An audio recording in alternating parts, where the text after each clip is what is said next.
Shalom, everyone. Good morning to you. Coming to you live again from the Biblical Lifestyle Center in Texarkana. This is Bill Bullock. We are returning to and laying hold of the tree of life. That is our mission. That is our odyssey. That is our quest. That is the reason we come together these Saturday mornings, where I am at least Saturday morning. We come together and I come to visit with you a little bit about the creator of the universe, this beautiful Torah. This week we are in the 7th installment or subsection of the great Torah revelation stream. That's portion number 7, Vayetze.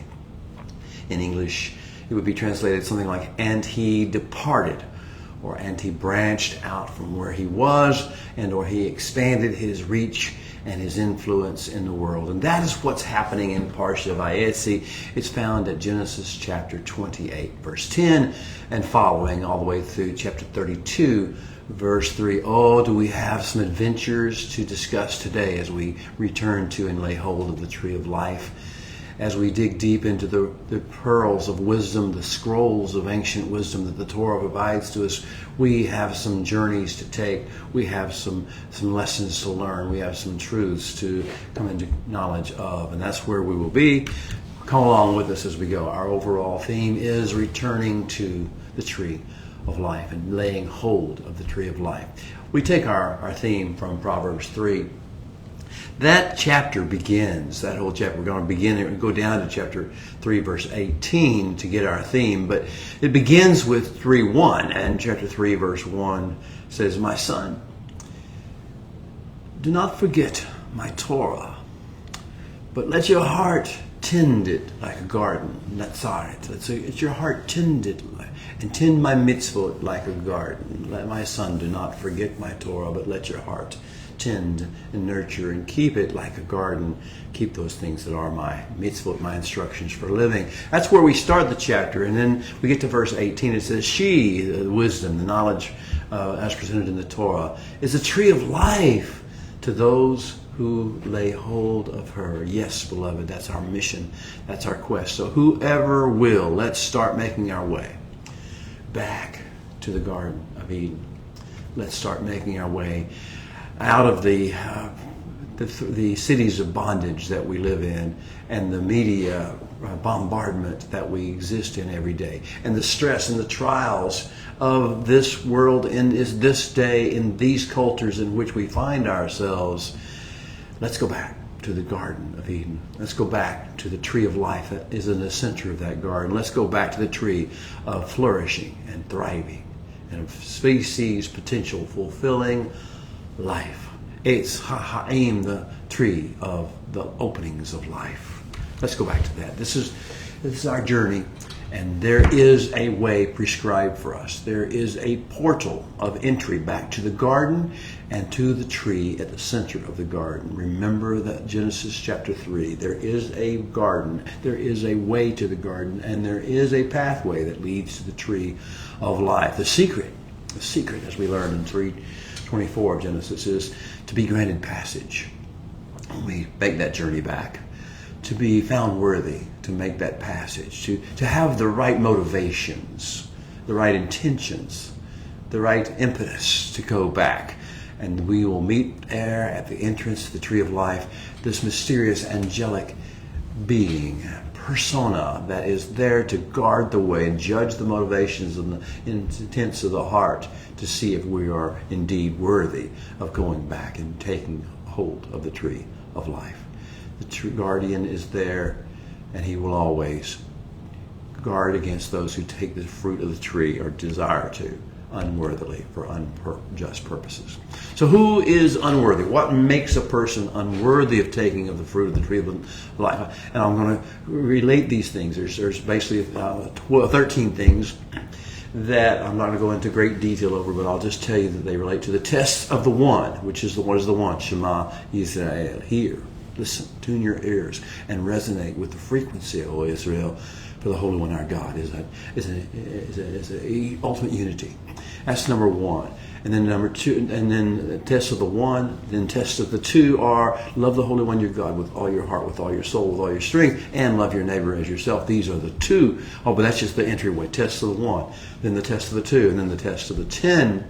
And you know where the 10 are found in what's called the 10 Commandments, the Aseret HaDibro, the 10 keys to life eternal, life everlasting, the keys to meaningful life upon this earth. These are found, the one, in the test of the one, the test of the two, the test of the 10, and then there's the test of the greater Torah. Are we interested? Are we caring? Are we willing to lay hold of the tree of life, or do we want to define the tree of life? 4, the angel, the cherub with a flaming sword. Do we want to tell him what the tree of life is and make him conform to that? Or are we willing to listen to what he has to say and what his message is? Who is unworthy? Well, he who has no ears to Shema, or no heart to Shema, no desire to tune into the frequency of heaven, but desires to storm the gates and enter unworthily for their own selfish purposes. Those who have no ears and no heart to Shema are those who are possessed and oppressed and rebellious by virtue of the immersion in the Rosh Hamas, evil, corruption, and cruelty of this world. The second level of people who will not be worthy, be found worthy to lay hold of the tree of life, are those who do not see a personal or a social need for it. They're humanists, they're religionists. They believe they have all the answers. They have all they need. They have all they want, and therefore they don't have eyes to see or ears to hear a need, either in their own personal lives or in the society in which they live or the generation they live. These are humanists. These are religionists, as I call them, those who are bound up by or institutionalized forms of religion. And I'll let you sort through that as to where that might be found. There's a third group of people, and those are those who are distracted from the wholehearted pursuit of the tree of life and the wisdom that it provides to us. We're distracted from that pursuit by the 10, the irreverence, the lawlessness, the idolatry, by the symbols and the pseudo-intellectual constructs of the mind, the graven images, by the vanities and taking the name of the Holy One, dragging his name into our vanities, our meaningless things of this world. Then there's those who have the selfishness obsessions and therefore are restless at all times, never satisfied, never happy. And therefore they cannot rest, they cannot find Sabbath, who forget the Sabbath. Then there are those who walk in arrogance and pride, personal or collective, ethnic or individual, who dishonor their father and their mother by virtue of focusing on an ethnic or personal offenses and affronts. Then there's those who are unforgiving and judgmental and have a bitter root, and they would love to hurt or injure or see other people injured. That's Ratzah. That's those who will kill. And then we have those who are caught up in sentimentality and sensuality and sexuality and romantic notion, and that's those who will commit, quote, adultery, na'af, who will adulterate themselves with the people and the things of this world and lose focus on the actual meaning of life. And then there are those who are seeking thrills, adventures, entertainment, games, and substances and stuff. And that's those who will steal, the ganav people. And then there's those who will fall into the trap of seeking popularity and fame and a favor of men and influence and deception among men. And that will be the bearing of false witness. And we see that take place so much around us. And those are others who are distracted and unworthy are those who are distracted by mammon and wealth and the competition that those things bring, and that is the essence of hamad, which is covetousness. So we see, do we want to be in line for the fruit of the tree of life? Do we want to lay hold of the tree and its fruit? If so, we must learn the test of the one, the test of the two, the test of the three. There will be many tests in today's discussions. Test of Yaakov. Yaakov is about to be tested. He is about to be prepared for something much greater than he's going to experience, but it's going to feel like he's going to be dying under these tests. The test will be the test of exile in Lavan's house. So this week, our sub-theme will be the realm travelers. The realm travel. All of our times that we travel across realms in this world, or across realms of the thresholds of heaven, all of our troubles will be about testing and preparing for the next level of experience, the next level of adventure, the next level of input and influence in the world for the kingdom. Here's the message of this week. I can consolidate it all down for you, beloved.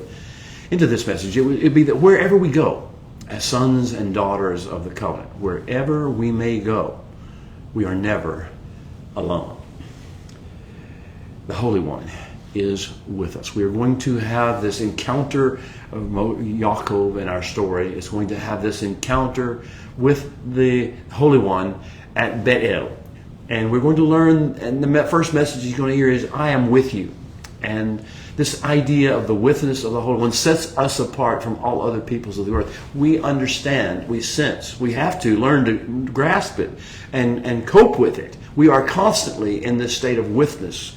The Holy One is always with us, watching over us. Not only is He with us, but He has dispatched angels from His heavenly realm to pass through portals, to come to be with us, to watch over us, to keep a vigilant watch over us wherever we go, even, and perhaps even maybe especially carefully, when we are in exile, when we're in a season of testing, when we're in a season of trial, when we're in a season of preparation for a greater adventure to come, a greater mission, a greater deployment to come next. And that's where we find Yaakov in this week's stories. Now, dare we speak of one more aspect of this week, in this week's Parsha, and that is the concept of divine portal. Beit El, and this vision that, or dream that Yaakov has, Jacob as he's called in the Western world has, at Beit El, he has this dream of this portal that opens up between the heavenly realm and the earthly realm. And that is part of the witness, is that there are always around us unseen portals where angels ascend and angels descend. And those who keep watch over us are supplied and provided with all we need for us to survive and prosper in this realm. Dare we speak of portals on earth that connect the realm of the Hashemayim, the realm of the heavens, with our realm, the realm of the earth, and with us individually. So maybe we should talk about portals, not in the New Agey sense, not in the sense that I'm not going to get into the details of those things that they do in the pagan worlds. But portals are real because the Holy One has put them in His Torah. They're clear. The portal of Beit El is a real portal, and we'll see that Yeshua, the Master, is going to teach about Himself becoming a portal.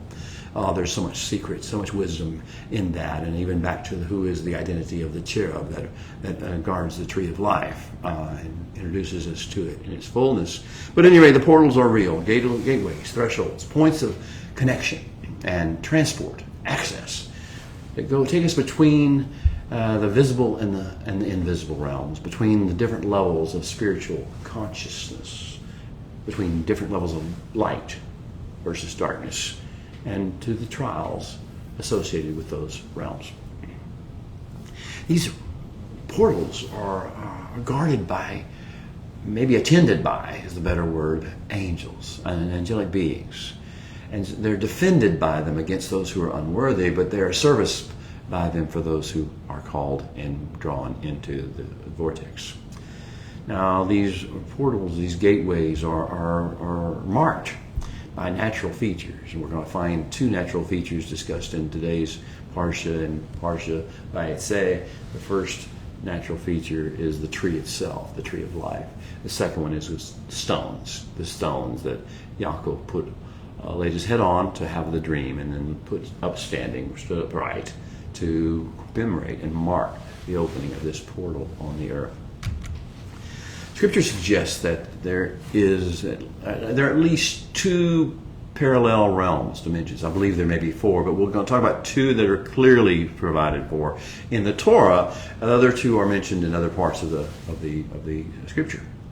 The first two that are mentioned in Torah are very obvious: the heavens and the earth, the Hashemayim realm and the Ha'adas realm. But there is a portal between the two. There are maybe more than one portal between the two that allow access downward from heaven to earth, but not only one portal that leads from heaven back to earth. So we have these parallel dimensions. The other two that I'll mention to you are Gan Eden, the whole Garden of Eden. I think some people would think of it as like a paradise.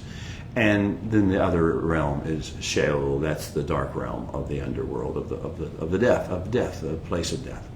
So the tree of knowledge of good and evil marks the opening of the deep chasm that leads to Sheol, to this Sheol realm. But the tree of life, The tree of life marks the base of the great ladder staircase that connects the Haaretz realm, our realm that we live on, to the Hashemayim realm, the great glory, beautiful beauty realm of the Holy One. The guardian, the tree of life, marks the passageway. The angel guards the passageway, and it can be only accessed according to protocols, portal protocols of motivation and service. Torah study. Who's the guardian of the gate? We can discuss that another day. You can think about it on your own. Who do you believe is the guardian of the gate to the tree of life? And what are the portal protocols? What does he expect from us? What does he call forth from us? What is he looking for from us if he wants to grant us access through this portal to the tree of life? What is he looking for? What are the protocols that you can take to prepare yourself to enter that? Well, Torah study, because Torah is the tree of life. Prayer, meditation on the Torah, on prayer that you've spoken and that others have spoken around you. These are the protocols.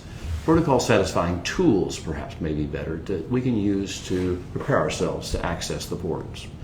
And through accessing the portal, we can receive communication from the heavenly realm and draw down energy of holiness, kedusha, from the higher realms, and begin to have the kingdom of heaven come on earth as it is in heaven. That's our mission. That's the calling. Picture the New Jerusalem with 4 square walls and 12 points of entry, these portals, these gates.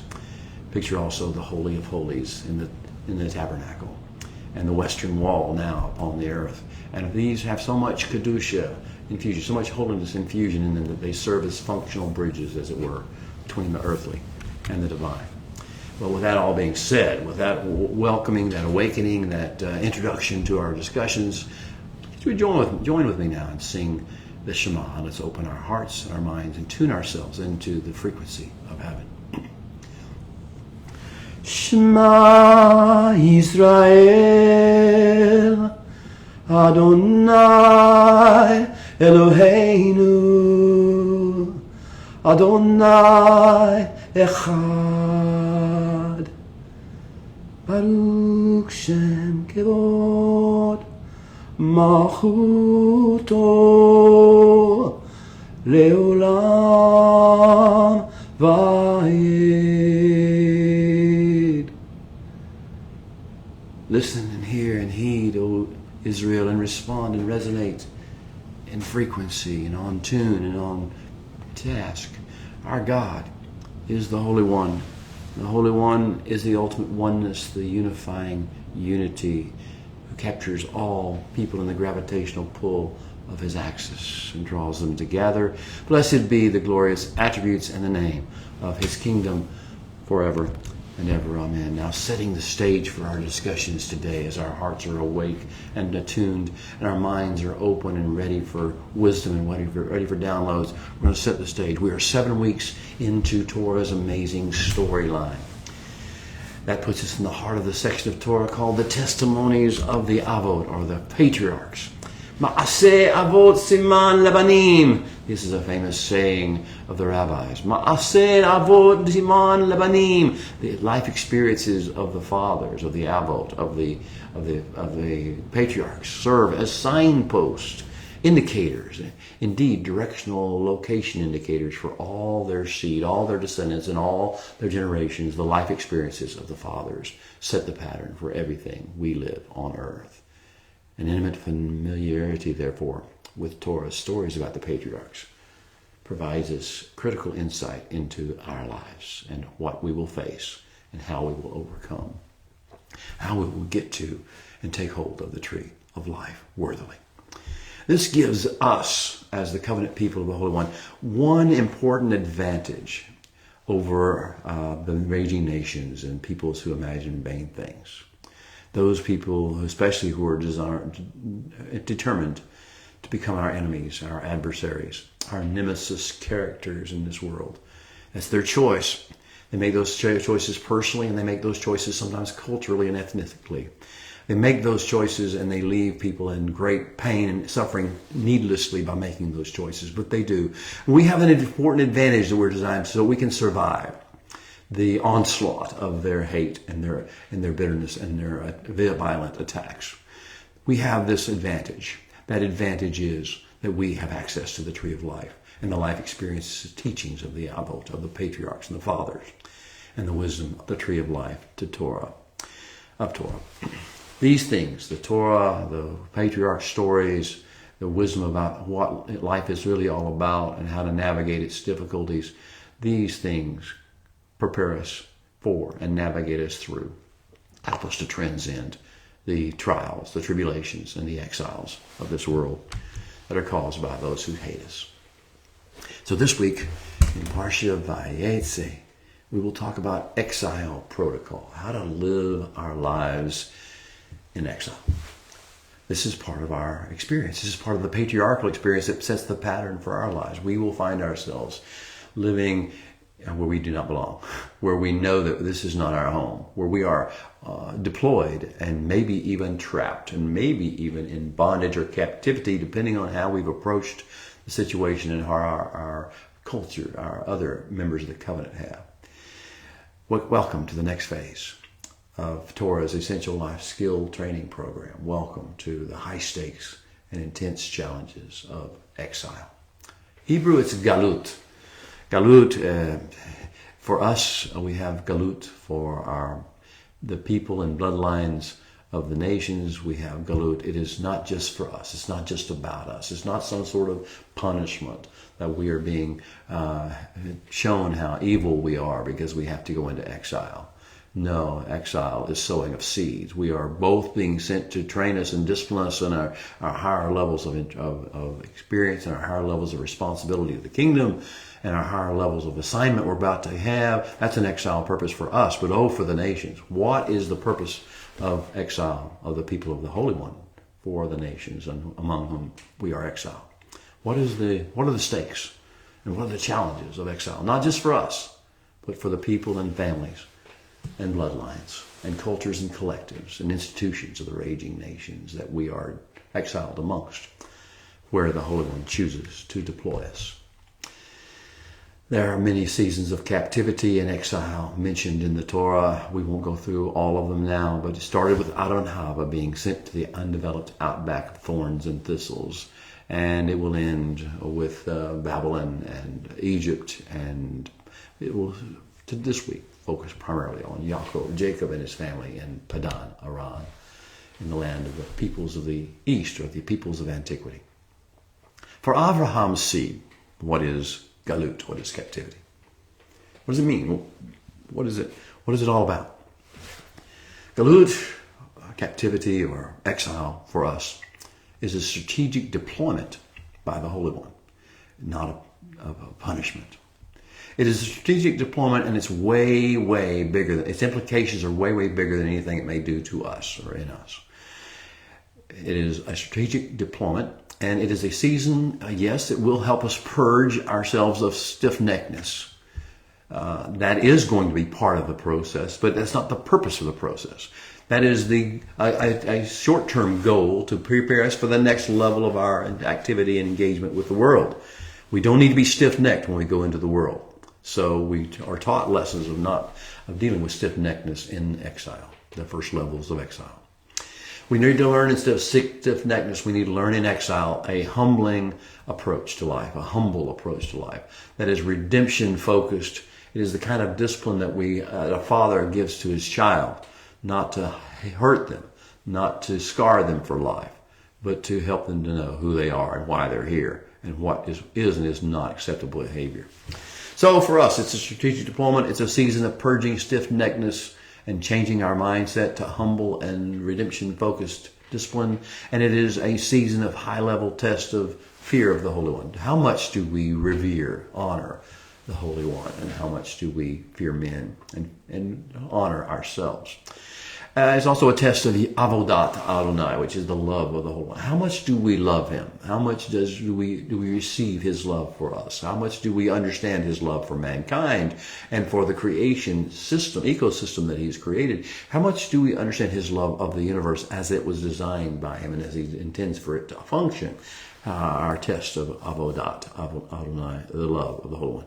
And finally, it's our test of ahavat Adonai, this service. How much will we serve? How honorably, how joyfully, how well will we serve? Will we? This is why this issue comes out at the end of well done, good and faithful servant, not good and faithful preacher, not good and faithful. It's how much will we willing to serve the Holy One?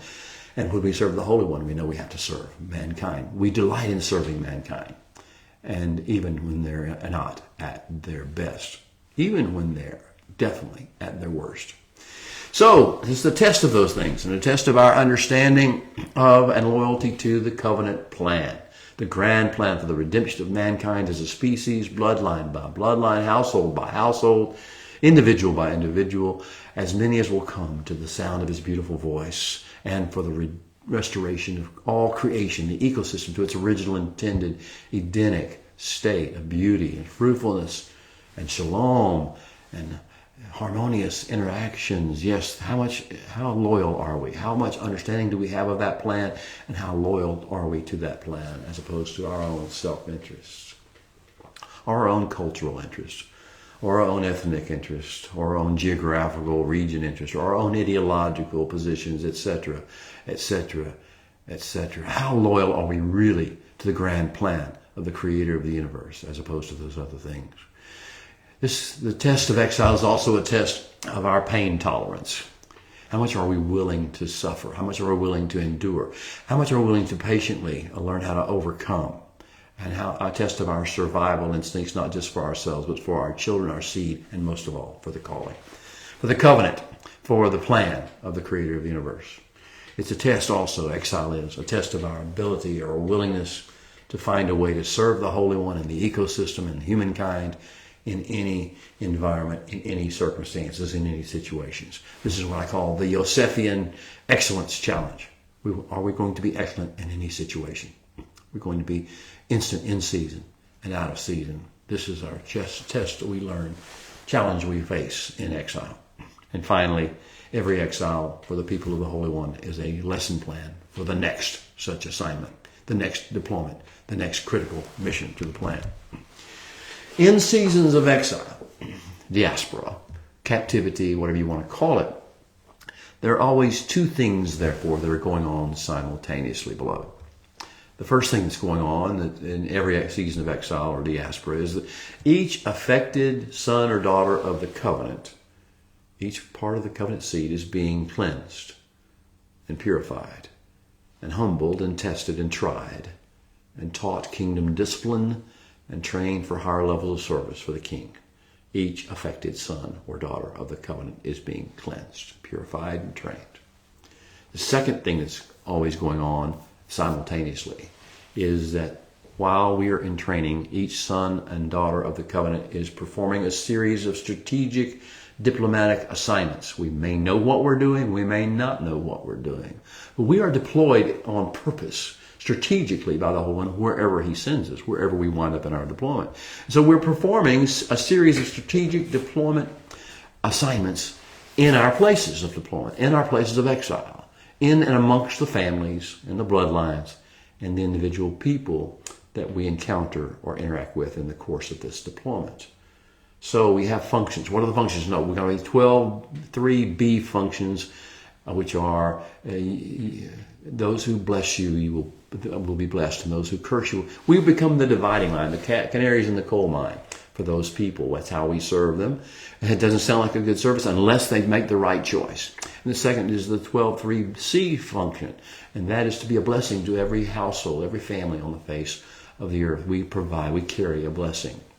Our presence carries the blessing.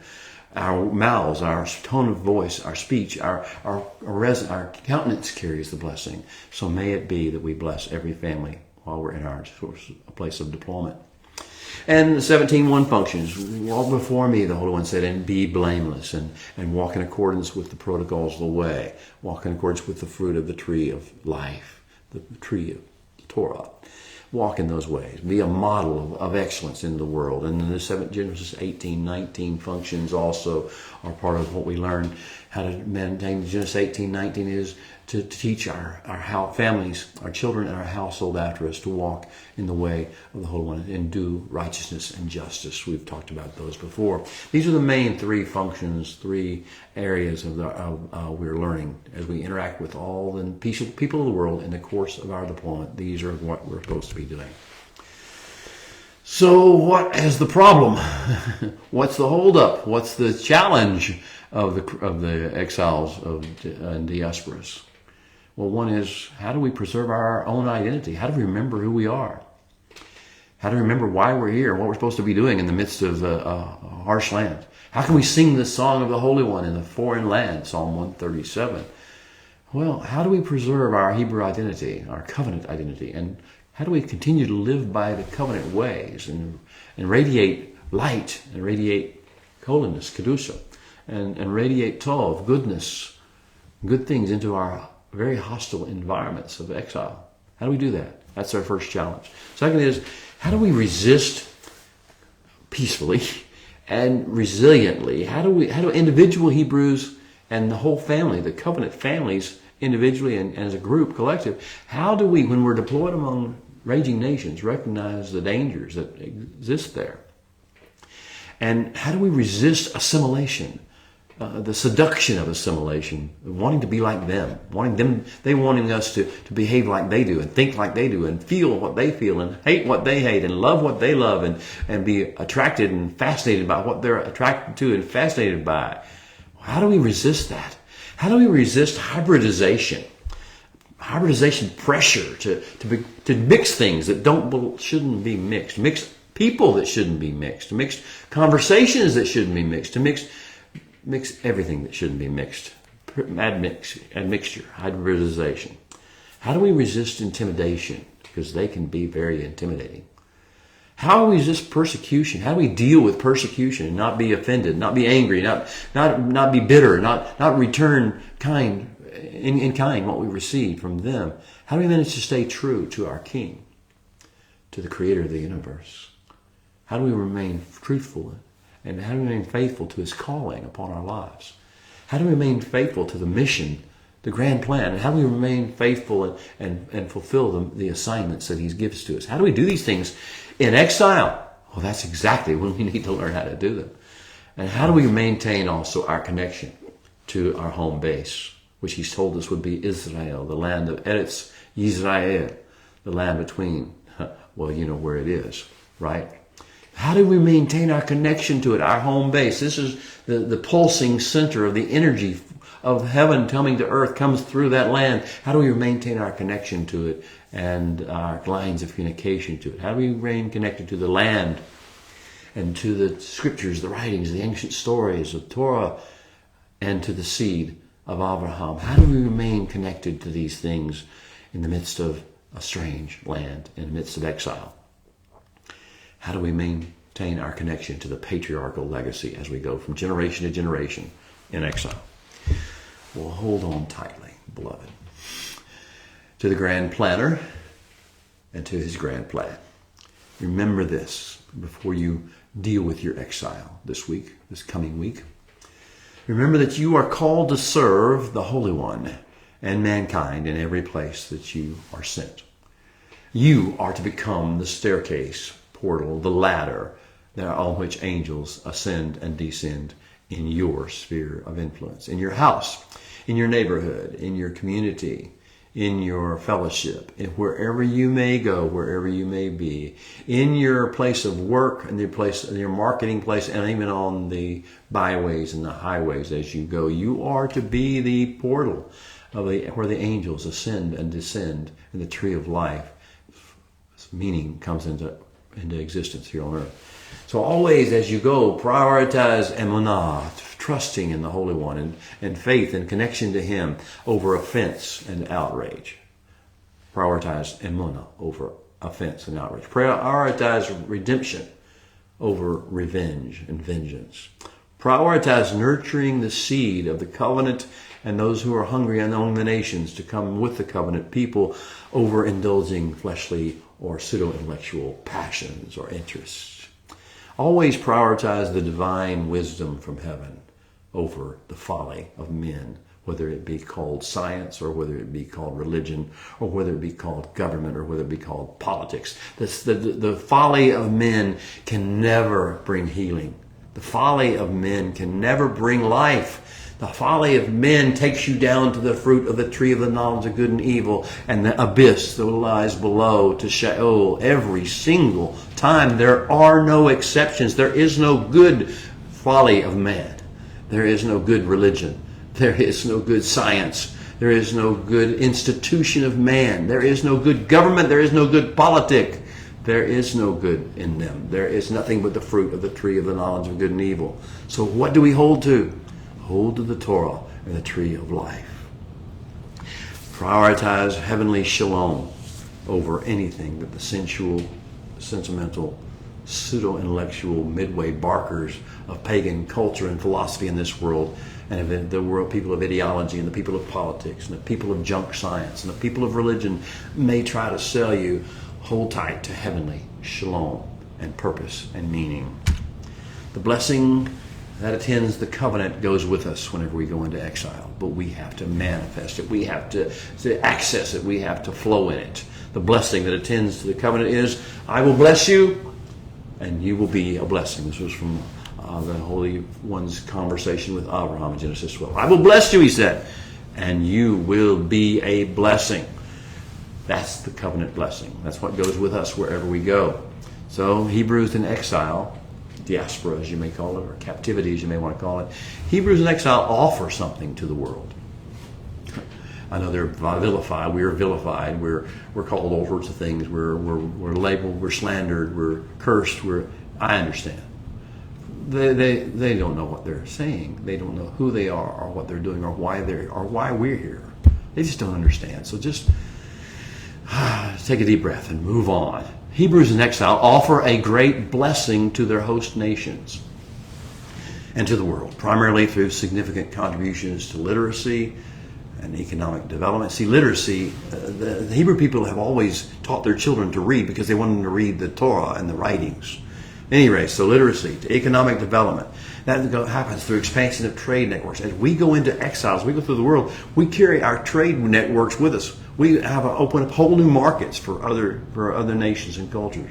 We model, hopefully, our goal is to model work ethic, the way in which to really function and deal responsibly with the work world, work life, and marketplace, and honor all honest market practices, as opposed to dog eat dog and whatever you can get, you get. We offer a commitment to excellence in tradecraft and in personal dealings as well. We offer capital infusion and financing and entrepreneurship and founding and funding social justice movements and ideas and supporting and patronizing the arts. There's so many ways in which the Hebrews, even without fullness of the flowing of the Torah through them, is benefit and be a blessing to the host nations. But these contributions and the other contributions of spirit vary depending on the host country and its people's circumstances and more particularly their level of acceptance of what we have to offer. So what does our presence mean to any people or group amongst whom we are exiled? Well, that, my friends, is totally up to them. They choose, person by person, household by household, region by region. If you're of the raging nations, a person of the raging nations, of the Goyim, then you have to choose how you will respond to the presence of the people of the covenant in your midst. You choose person by person, and you'll choose for your household and your families, and you choose for your bloodlines, and you choose for your regions, and every generation. You choose by village, and you choose by city, and you choose by countryside. You choose whether you will bless the Holy One's covenant people or whether you will curse them. You will label them falsely. You will accuse them unjustly. You will punish them. You will persecute them. You will say all manner of evil things against them because of who they are. It's up to you.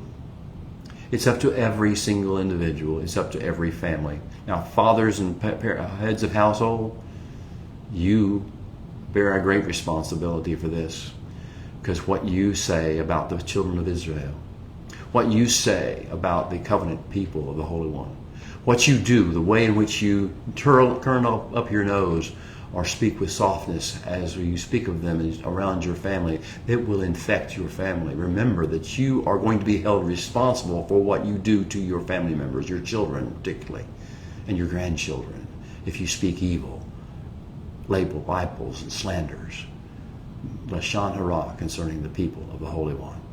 Those who bless the people of the Holy One, the covenant people, will be blessed.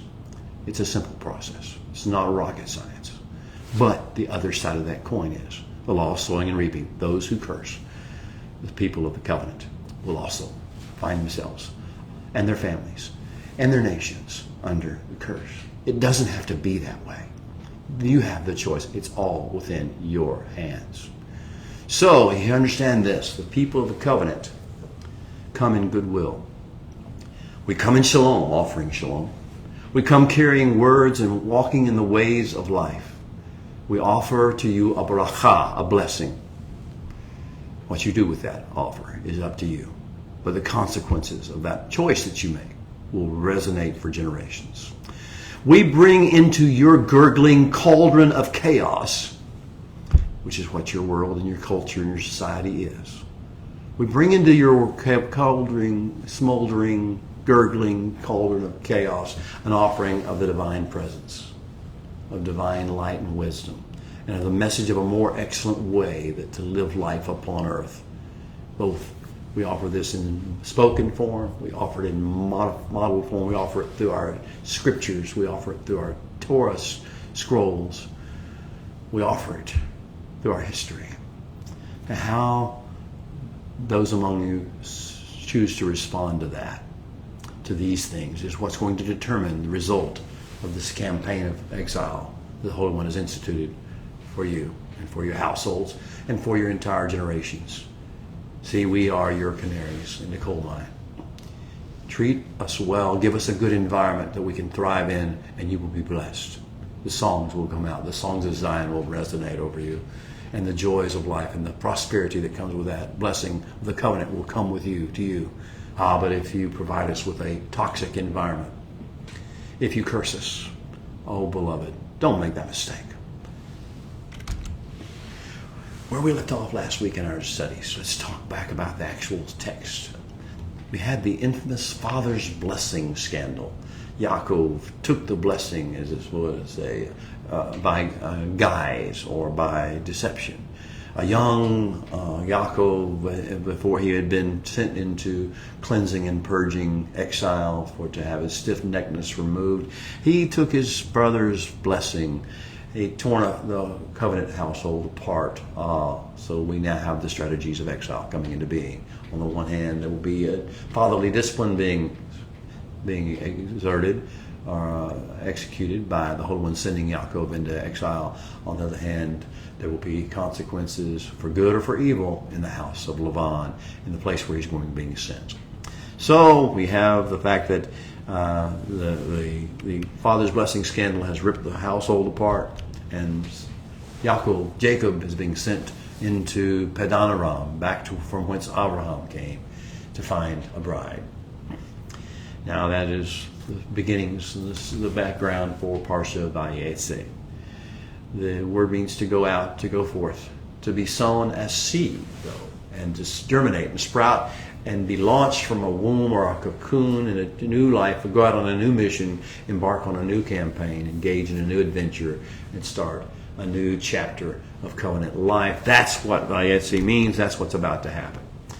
So we're going to find out where we're going. Where is the first level of exile? And this is going to be a 20-year exile. This is going to be a preliminary exile, a preliminary testing, a crucible, a petri dish, as it were, of what exile is all about. And where is it going to take place? In Padan Aram, among the sons of antiquity. B'nai Kedem, the sons of the east, some people call it, or translate it. Sons of antiquity, all the places from which Abraham came, the place where everybody's already developed culture and society. It's not like Egypt where there's all just developing and turning into some sort of a superstitious realm down there. Oh, and in the area of Mesopotamia and Padan Aram, where we're going, they think they know everything. They've seen it all, and they've learned how to deal with it in their own ways. So, Genesis 29:1 will tell us that Yaakov picked up his feet, and he walked to the land of B'nai Kedem. He went to the land of the sons of the east, or the sons of progressivism, which is the real way of understanding Kedem. So, where does it all start? When we get to the area of the sons of Kedem, the sons of antiquity, the sons of progressivism, when we go to live among people who think they have it all figured out, it starts at a place called Be'er Hasedah, or Hasadeh, the well or the spring in the field. Be'er Hasadeh, the well or the spring in the field. That's happened. We get to that area. When Yaakov goes to that area, he's going to go to the place of the well or the spring in the field. Well, every time Torah mentions a field, we think back to Genesis chapter 4, and we think about what happened in the field. You remember what happened in the field? Cain slew Abel. Cain slew Abel, as it's read in most English Bibles or translations. We're going back to the place where men kill men. We're going back to the place of violence, where as an answer to everything. Compare, then, this place with the place where the Holy One's going to first introduce himself to Yaakov, this young traveler, this young person. The portal at which the Holy One introduced himself is going to be at Be'el. It's called Luz now, and before it's touched by the Holy One's presence. So what happened? There's stones at Be'er Hasadeh. There's a stone at the entrance to the well in the field where Cain slew Abel, but there's also stones at Be'el. And oh, the difference in the stones. The stone of Be'el is a portal between the heavenly realm and the earthly realm, and a place for the downflow of heaven's will, ways, and thoughts and words into human life. So, what do we know about this place, the area of the sons of Kedem? What do we know about the place of Padan Aram? What do we know about the place we're going into exile? This 20-year preliminary exile. Well, this place revolves around sensuality, sexuality, and sentimentality. Understand the 3 S's. Sensuality, sexuality, and sentimentality. If you understand those 3 S's, you understand those are the 3 toxic areas of life in exile amongst the people who think they know everything, the peoples of progressivism. Sensuality is their downfall, sexuality is their downfall, and sentimentality is their downfall. This culture of Padan Aram that we're going into exile into, this place of progressivism that we're being exposed to and having to navigate through, traffics in and controls gullible souls with ideas, with beliefs about ideology, about religion, about philosophy, about righteous morality, all sorts of ways in which it comes up with concepts and ideas and uses them as tools to trap people in manipulative patterns. Oh, Padan Aram, this whole world of progressivism up there, who think they know everything, is an elaborate matrix. They've designed this matrix for people there. An illusion woven by verbal and sleight of hand deceptions. That's what we're going into. That's what we have to deal with. That is where we're being trained. That is where we're learning disciplines of humility and disciplines of wisdom. So with that, we'll do our call to worship. We'll have a few minutes then left to talk about the actual words of this parsha.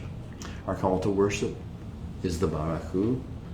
It's sung in Hebrew before reading from the Torah. Join me if you know it. Baruch et Adonai Hamvorak, Baruch Adonai Hamvorak Leolam Vaed. Baruch atah Adonai Eloheinu melech haolam, Asher bachar banu mikol ha'amin v'natan lanu et Torato. Baruch atah Adonai noten haTorah. Amen. Blessed are you, O Holy One, the source of all blessings. Blessed are you, O Holy One, who is the source of all blessings forever and ever. Amen. Blessed are you, O Holy One, King of the universe, who has chosen us from among all the peoples of the earth, all the nations of the earth, and given us your Torah. Blessed are you, O Holy One, giver of the Torah. Amen. And may now you open our eyes, O Holy One, that we may see wondrous things in your Torah, for we are just the strangers in this earth.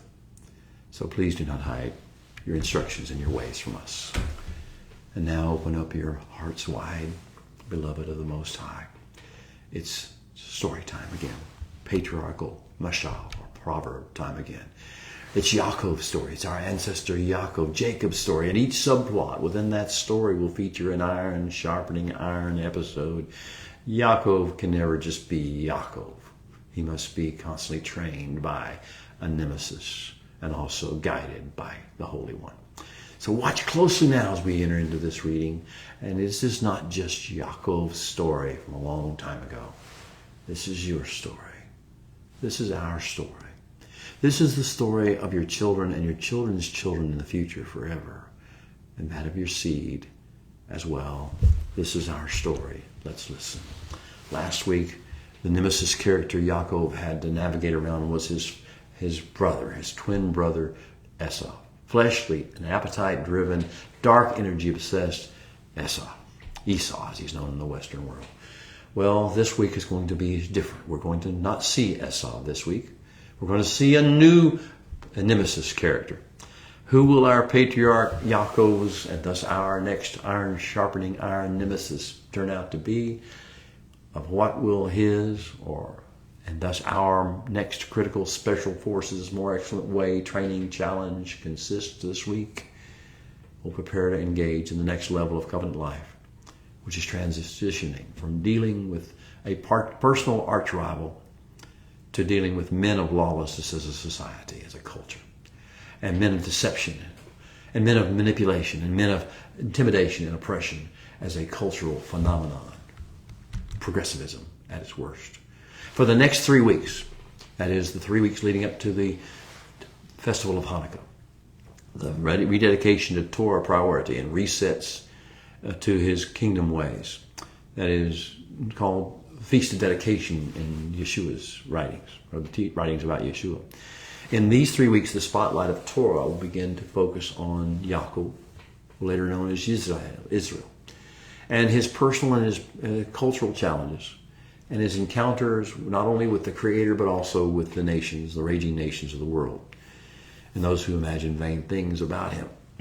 And this will chronicle, these 3 week discussions will chronicle Yaakov's maturation, his growth in the covenant calling, his growth in favor, his growth in wisdom, his growth in grace, with the covenant calling and with the divinely orchestrated life experience training program that has been designed for him.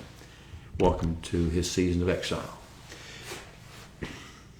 Yitzhak called Yaakov at the end of last week's parsha. His father called his son, and he blessed him, and he charged him. He says, "Arise, go to Padan Aram, to the house of Betuel, your mother's father, and there take yourself a wife from there of the daughters of Laban, your mother's brother." That was our ending of last week. We learned that Yitzhak had told Yaakov, go now, depart now, and go to Laban's house in Padan Aram and take a wife. And Yitzhak's parting blessing was, "May El Shaddai, the great, powerful one, bless you. May he make you fruitful and multiply." Listen to these words. These words are going to be echoed out and lived out in this particular parsha and the next. May El Shaddai bless you, Yaakov, and may he make you fruitful and multiply you, and may he do so to you as well, listener.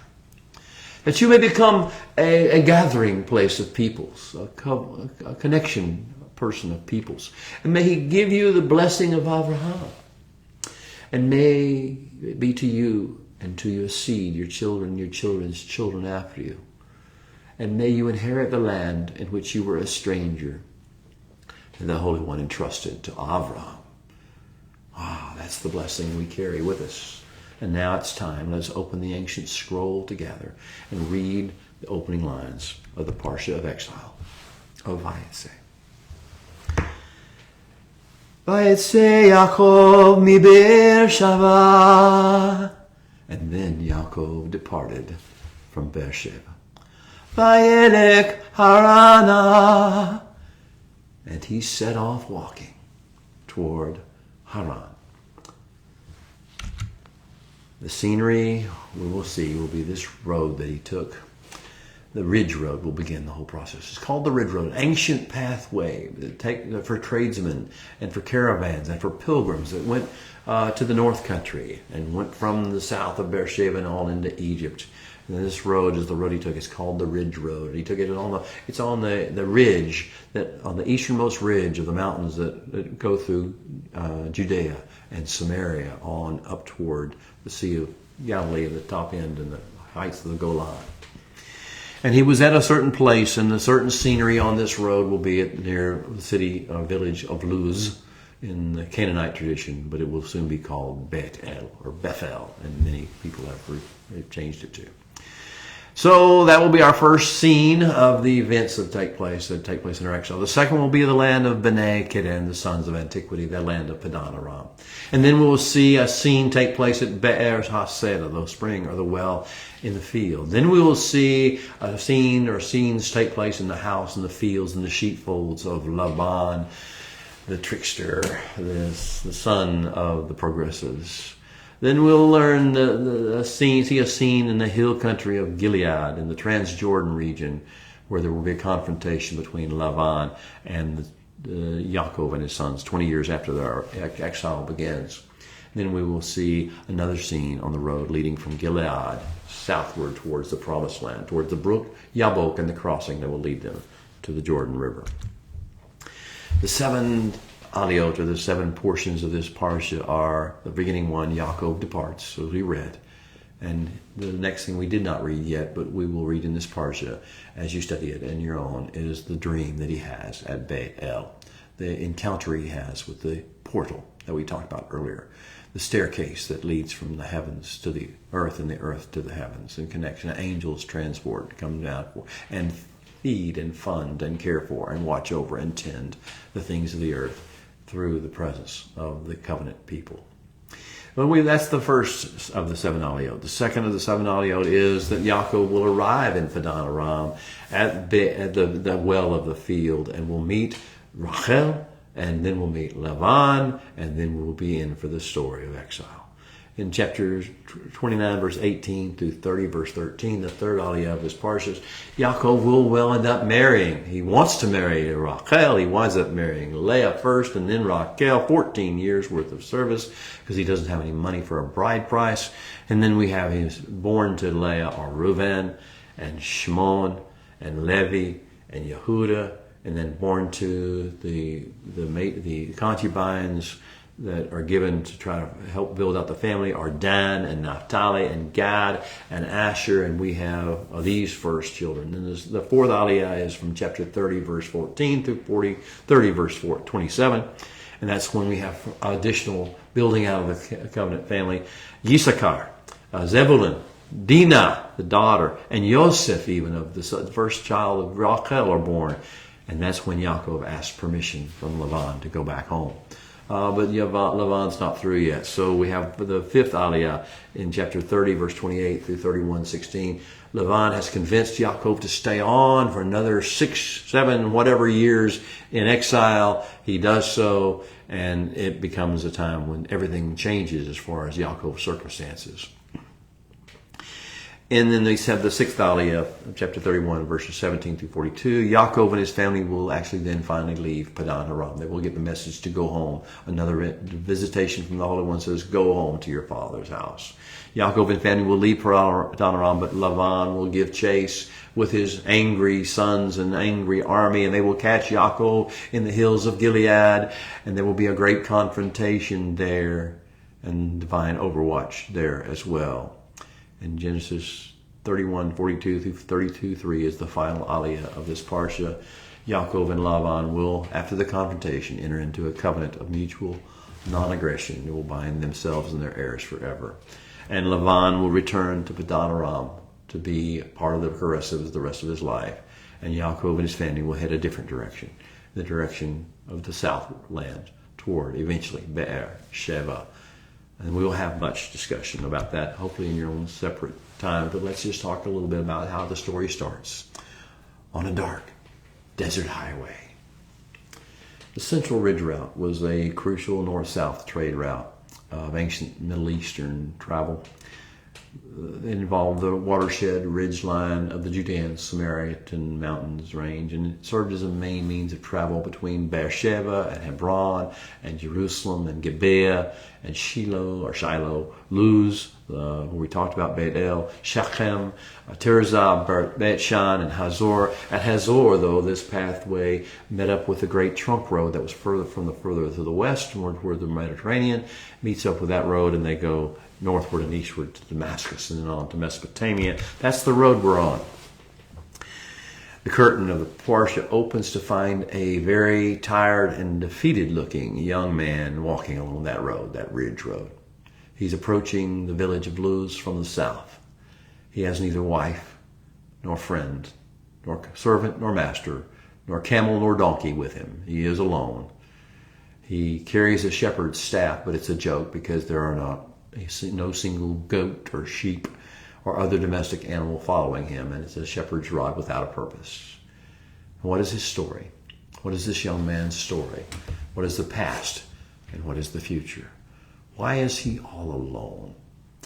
Why is he persona non gratis, not liked, not wanted?